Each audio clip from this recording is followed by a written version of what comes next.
कुनै पनि मुलुक कस्तो हुने हैन, त्यो देश मुलुक विकसित बन्ने हो अथवा अविकसित बन्ने हो या त खत्तम हुने हो भन्ने कुरा चाहिँ त्यो देशको राजनीति सङ्गठन राजनीतिको नीति र विधानले तय गर्ने हो। किनभने संसारको सबैभन्दा ठुलो सङ्गठन पनि राजनीति हो र नेपालको पनि ठुलो सङ्गठन राजनीति हो। सबै व्यक्तिहरू चाहिँ राजनीतिमा आबद्ध हुनुहुन्छ, प्राय धेरै मान्छेहरू चाहिँ राजनीतिमा आबद्ध हुने भएकोले नै यसलाई ठुलो सङ्गठन बनेको। अब नेपालमा चाहिँ राजनीति सङ्गठन कस्तो भइदियो त भन्दाखेरि राजनीति सङ्गठनमा सबै जाने, राजनीतिलाई व्यवसायको रूपमा हेर्ने अनि आफ्नो हित केन्द्रित हेर्ने, परिवारवादमा केन्द्रित हेर्ने होइन, नातावादमा केन्द्रित हुने, यो हिसाबको चाहिँ राजनीतिक सङ्गठन राजनीतिक संस्कारको विकास भयो।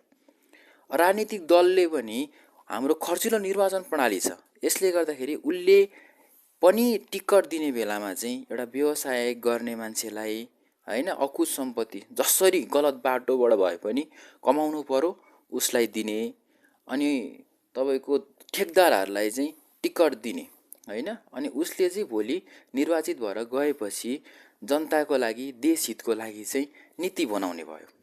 अब हामीले गलत मान्छेलाई नै निर्वाचित गरेर पठाएपछि बन्ने नीति कस्तो बन्छ त? उसले त आफू केन्द्रित बनाउँछ नीति, अथवा पनि स्वार्थ केन्द्रित नीति बनाउँछ।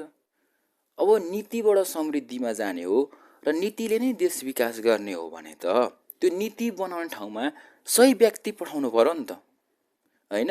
ऊ सही व्यक्ति त्यहाँनिर निर्वाचित भएपछि सही नीति बन्छ, त्यो कार्यान्वयन हुन्छ, अनि देश बन्छ होइन र। अब यसलाई सुधार गर्नको लागि चाहिँ राजनीतिक दलहरूको पनि र राजनीतिक दलको नीति विधान अनि त्यहाँभित्र रहने पात्रहरूमा पनि रिफर्म गर्नुपर्छ होइन। कोही व्यक्ति चाहिँ गलत तरिकाले राजनीतिक दलमा आउँछ भने त्यस्तो व्यक्तिलाई चाहिँ राजनीतिक दलले सदस्यता दिनुहुन्न। अनि राजनीतिक दलमा आबद्ध भएको व्यक्तिले भ्रष्टाचार गर्छ भने उसलाई कारबाही गर्नुपर्छ, अनि काम गर्न सक्ने सङ्गठनमा रूपान्तरण गर्नुपर्छ, राजनीतिक संस्कारको पनि विकास गर्नुपर्छ।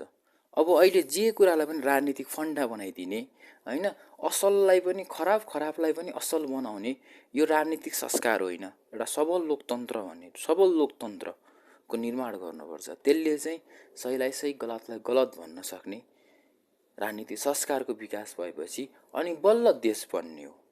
देश बन्नलाई सुरुमा राजनीतिक सङ्गठन पुनर्संरचना हुनुपर्छ, त्यसलाई रिफर्म गर्नुपर्छ, करेक्सन गर्नुपर्छ, अनि अरू पनि राजनीति सुध्रिएपछि अरू क्रमशः सुध्रिँदै जान्छ, अनि हो स्रोत परिचालन हुने होइन, अरू सङ्गठन अरू पनि जस्तो प्रशासनिक सङ्गठनहरू पनि काम गर्न सक्ने खालको बनाउने त्यो पछि हो। तर सुरुको पहिलो शर्त चाहिँ राजनीतिक सङ्गठन रिफर्म हुनुपर्छ।